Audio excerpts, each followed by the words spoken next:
这名63岁的欧女士，伫厝内人的陪同，伫今年12月份才拄完成所乳的手术。欧女士表示，伫去年开始发现渐渐的酸痛，倒落来时胸闷、胸坎会痛，而且正边的乳房是倒边的1倍大。伫做完所乳的手术，才互伊规个人轻松自在。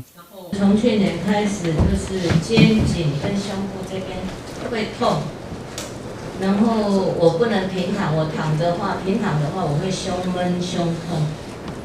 然后我就是今年年初无意中去发现，我右边的乳房比左边的乳房大差不多1倍大，然后所以我就来找唐医师、唐主任。如释重负，抬头挺胸。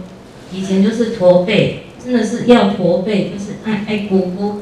我现在就感口，我这么根本就平常走路都是抬头挺胸，然后如释重负，就好像院长说的这样子，两个重担子在肩上就把它放下来了。台南市立安南病院美容医学中心的主任唐慧君表示，其实巨乳有真侪无方便。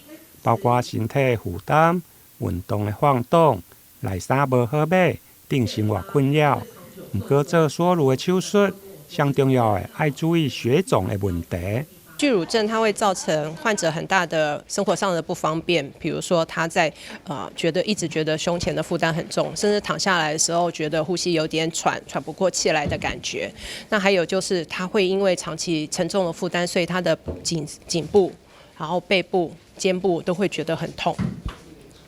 那另外一个就是生活上很不方便，跑步的时候他会觉得晃动得很厉害。然后对于身体有造成很大的影响。那还有他的内衣很不好买。那另外一个就是说，人家有意无意的玩笑话啦、指指点点啦，这些东西都会造成很大的生活上的困扰。要注意的就是说自己有没有凝血方面的问题，还有就是说有没有在吃一些抗凝血的药物。那如果说我们慢性病，比如说有糖尿病或是高血压的患者，那他在药物里面常常会有加上这个aspirin， 就是搏击这个药，然后帮助他的血液比较不容易凝固，来预防这个心肌梗塞的问题或是脑中风的问题。那像这个东西手术之前就是需要停掉。那还有就是说有一些保健食品，像是纳豆红曲，它是一个非常强的抗凝血剂。那这个东西在手术之前也不能吃。那还有什么呢？像鱼油，像是大蒜精，这些东西都有可能会影响。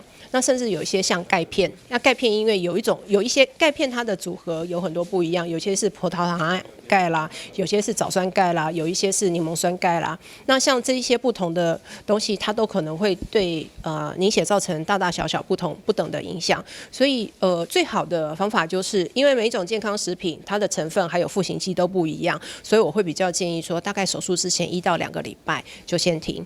除了血肿的问题，另外因为乳房是致密的器官，内面有真侪乳腺的组织。伫做所乳的手术，除了要切掉部分的乳腺，甚至要做对合，让乳管会用连接到乳头。不过切断的部分会无法度再分泌乳汁，因此医师表示，伫做完所乳的手术，并无建议产后的哺乳。台南新闻林根采访报道。